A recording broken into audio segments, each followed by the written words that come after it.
প্রথমেই বলবো যে মানুষ মারা গেছেন বা এটা আসলে তার জন্য আমি সবসময় দোয়া চাইবো যে আল্লাহ পাক সৃষ্টিকর্তা যেন অবশ্যই তাকে বেহেশত নসিব করে।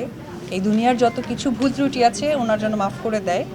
তবে আমি একটি কথাই বলবো যে ব্যাখ্যা দিতে চাই না, বাট কথা একটা বলতে চাই, সেটি হচ্ছে উনি হয়তোবা কোনো একটা সাইড থেকে কষ্ট পেয়েছে, ডিপ্রেশন হয়েছে, যার কারণে উনি এত বড় একটা অ্যাটেম্প নিয়েছে। তো উনি তো স্ট্যাবলিশড একজন মানুষ ছিলেন, উনি লাইফে অনেক কিছু দেখেছেন, বিয়ে করেছেন, সংসার হয়েছে, বাচ্চা হয়েছে।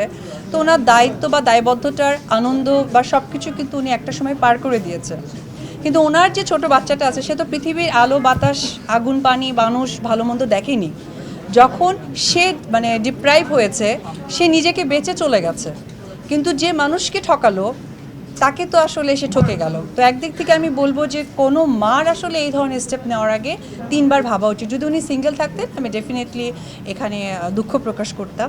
যেহেতু উনি একজন মা, সুতরাং উনি কষ্ট পেয়ে উনি চলে গিয়ে ফ্রি হয়ে গেছেন, কিন্তু যাকে কষ্ট দিয়ে গেলেন এই দুঃখটা কার কাছে ভাগাভাগি করবে বা সেই মানুষটা কার কাছে সেই দুঃখ চাহিদাটা বলতে যাবে।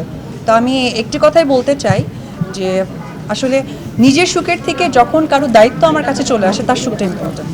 আমি কষ্ট পেয়ে নিজেকে ফ্রি করে দিলাম, কিন্তু আসলে যে মানুষটাকে এই দুনিয়াতে আসলে ওইভাবে দায়িত্ব পালন করতে পারলাম না, এইটাই।